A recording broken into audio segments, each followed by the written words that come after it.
Bonjour et bienvenue dans le mois de l'entrepreneuriat. Si c'est la première fois que vous arrivez sur ma chaîne Evolution France TV, sachez que durant tout le mois d'avril, vous avez pu découvrir, ou vous pouvez découvrir si vous n'avez pas encore fait, des vidéos, tutos et des interviews d'entrepreneurs inspirants pour vous qui avez peut-être envie de se mettre à son propre compte. Et pareil, si vous ne me connaissez pas, sachez que je m'appelle Gabriel Moreau, je suis consultant formateur dans le domaine de l'entrepreneuriat et plus particulièrement dans le domaine du marketing et de la vente.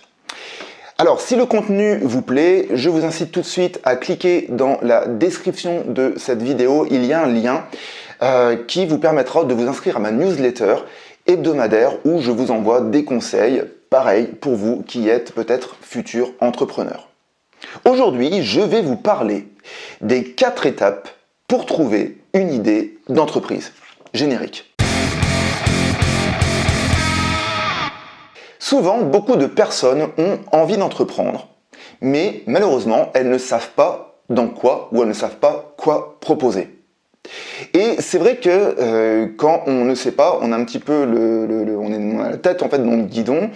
On a du mal à lâcher prise parce qu'on se dit mais qu'est-ce que je pourrais proposer, qu'est-ce que je peux proposer, et on a du mal à trouver. Et le risque, c'est que cette réflexion peut durer longtemps, elle peut durer des mois, des années, sans jamais trouver en fait. Donc l'idée, c'est qu'aujourd'hui, je vous donne des solutions en 4 étapes afin de trouver une idée qui tient la route et surtout qui va se vendre. Alors la première idée, c'est déjà, pour commencer, de vous reconnecter avec ce qui vous animait lorsque vous étiez enfant. Souvent, quand nous sommes enfants, on a plein de rêves en tête. Et forcément, quand on est gamin, on met pas forcément de plan d'action derrière, parce qu'on est encore à l'école primaire ou au collège. Mais il n'empêche qu'il y a quand même des envies, des rêves que l'on a pour plus tard. Moi, pour vous donner mon exemple, un rêve que j'avais, parce que c'était justement un personnage, c'était Indiana Jones, et je rêvais d'être un Indiana Jones. Et je reviendrai sur ce rêve un peu plus tard. Donc du coup, par rapport à ce rêve, moi l'idée que j'ai envie de vous donner, c'est que vous pouvez justement peut-être chercher du côté des livres, des héros de livres qui vous ont plu quand vous étiez enfant, et de vous demander pourquoi ces héros vous plaisaient, pourquoi ils vous animaient.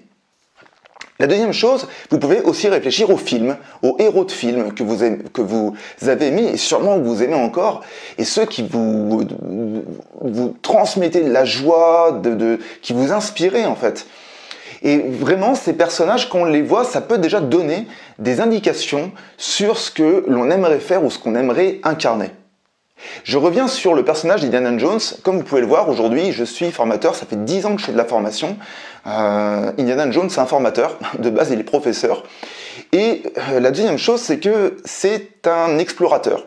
Et clairement, j'ai toujours eu au fond de moi l'envie de voyager et d'explorer le monde. Donc vous voyez comme quoi il n'y a pas de hasard en fait.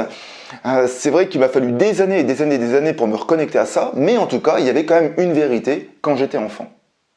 Donc voilà, la première clé, c'est vraiment de vous reconnecter à vos rêves d'enfant.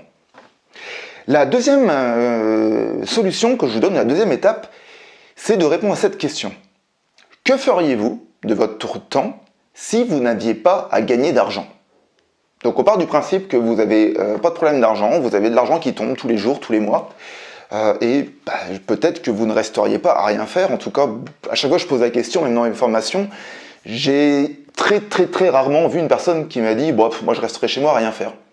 Non, clairement, vous auriez envie de faire quelque chose. Et justement, c'est pour ça que je vous incite à chercher aussi de ce côté-là. Parce que bien souvent, on s'aperçoit qu'il y a des rêves qui sont enfouis, où on se dit voilà, mais ça c'est qu'un rêve, c'est pas possible. Mais en y réfléchissant bien, on peut quand même trouver des idées d'activités qui peut-être pourraient vous faire vivre. Ça, c'est pour la deuxième solution, la deuxième étape. La troisième étape, c'est d'observer votre environnement. Et quand je dis d'observer votre environnement, il n'y a pas besoin d'aller très loin. Vous pouvez soit l'observer par l'actualité, donc soit dans le journal local que vous avez, dans votre département, ou alors vous pouvez aussi voir avec les gens que vous côtoyez. Et qu'est-ce que vous allez essayer de voir? C'est de voir les manques ou les problèmes ou les personnes qui cherchent des solutions à un problème qu'elles rencontrent.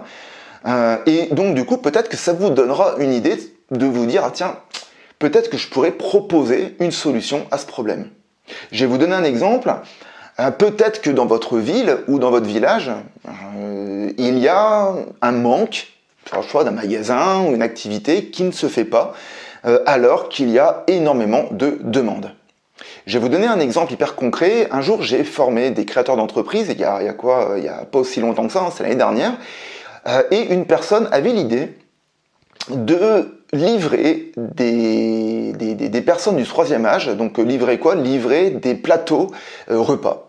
Tout simplement parce qu'il y a beaucoup de personnes du 3e âge dans la Nièvre, parce que je suis dans le département de la Nièvre, et le département de la Nièvre, c'est un département qui est très rural, où vous avez vite fait de faire pas mal de kilomètres pour aller dans une boulangerie.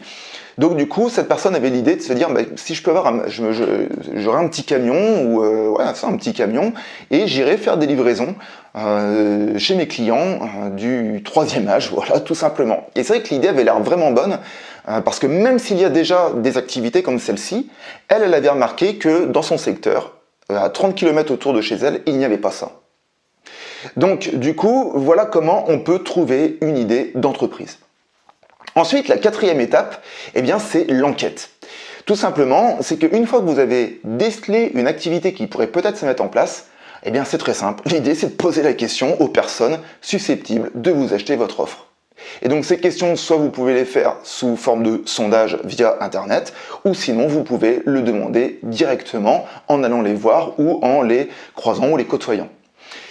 Voilà, donc je répète mes 4 étapes. La première, c'est de vous reconnecter à vos rêves d'enfant. La deuxième, c'est que feriez-vous si vous n'aviez pas de problème d'argent. La troisième, c'est d'observer votre environnement extérieur à vous-même. Et la quatrième, c'est d'enquêter et de poser les bonnes questions à vos potentiels clients. Voilà, j'ai terminé pour cette vidéo. J'espère que ces 4 étapes vous permettront d'y voir un petit peu plus clair sur votre cheminement. Je le répète, si ce contenu vous a plu, je vous incite à vous inscrire à ma newsletter hebdomadaire en cliquant sur le lien qui est dans la description de cette vidéo.